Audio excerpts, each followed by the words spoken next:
मेरे प्यारे देशवासियों, आज का ये बजट इंटरिम बजट तो है ही, लेकिन ये बजट इंक्लूसिव और इनोवेटिव बजट है। इस बजट में कंटिन्यूटी का कॉन्फिडेंस है। ये बजट विकसित भारत के चार स्तंभ युवा, गरीब, महिला और किसान सभी को एम्पावर करेगा। निर्मला जी का ये बजट देश के भविष्य के निर्माण का बजट है। इस बजट में 2047 के विकसित भारत की नींव को मजबूत करने की गारंटी है।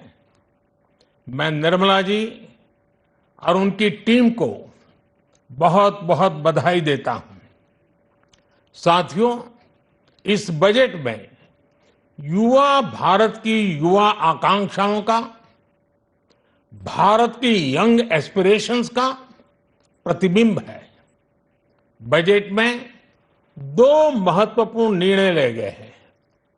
रिसर्च और इनोवेशन पर 1,00,000 करोड़ रुपए का फंड बनाने की घोषणा की गई है। बजट में स्टार्टअप्स को मिलने वाली टैक्स छूट के विस्तार का भी ऐलान किया गया है।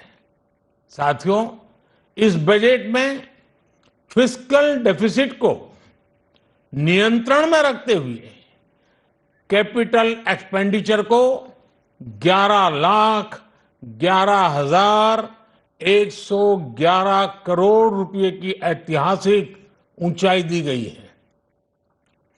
अर्थशास्त्रियों की भाषा में कहें तो एक प्रकार से स्वीट स्पॉट है।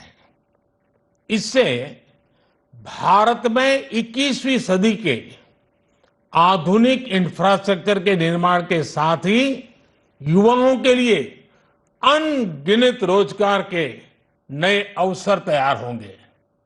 बजट में वंदे भारत स्टैंडर्ड की 40,000 आधुनिक बोगियां बनाकर उन्हें सामान्य यात्री ट्रेनों में लगाने का ऐलान किया गया है।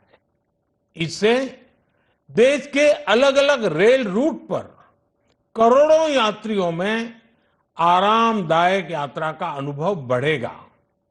साथियों, हम एक बड़ा लक्ष्य तय करते हैं, उसे प्राप्त करते हैं और फिर उससे भी बड़ा लक्ष्य अपने लिए तय करते हैं।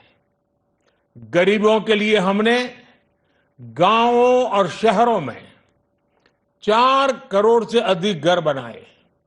अब हमने 2 करोड़ और नए घर बनाने का लक्ष्य रखा है। हमने 2 करोड़ महिलाओं को लखपति दीदी बनाने का लक्ष्य रखा था। अब इस लक्ष्य को बढ़ाकर 3 करोड़ लखपति दीदी बनाने का कर दिया गया है। आयुष्मान भारत योजना ने गरीबों की बहुत मदद की है। अब आंगनवाड़ी और आशा वर्कर, उन सबको इस योजना का लाभ मिलेगा। साथियों, इस बजट में गरीब और मध्यम वर्ग को एम्पावर करने, उनके लिए आय के नए अवसर बनाने पर भी बहुत जोर दिया गया है। रूफटॉप सोलर अभियान में 1 करोड़ परिवारों को सोलर रूफटॉप के माध्यम से मुफ्त बिजली प्राप्त होगी। इतना ही नहीं, सरकार को अतिरिक्त बिजली बेचकर लोगों को 15 से 20,000 प्रतिवर्ष की आय भी होगी और ये हर परिवार को होगी।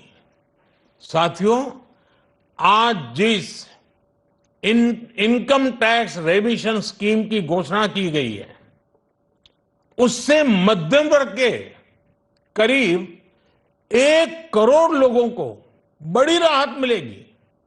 पिछली सरकारों ने सामान्य मानवी के सिर पर दशकों से ये बहुत बड़ी तलवार लटका कर रखी थी। आज इस बजट में किसानों के लिए भी बहुत महत्वपूर्ण और बड़े निर्णय लिए गए हैं।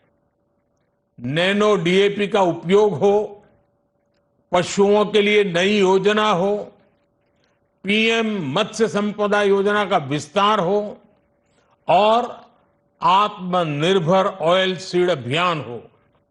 इससे किसानों की आय बढ़ेगी और खर्च कम होगा। मैं एक बार फिर सभी देशवासियों को इस ऐतिहासिक बजट के लिए शुभकामनाएं देता हूं। बहुत बहुत धन्यवाद।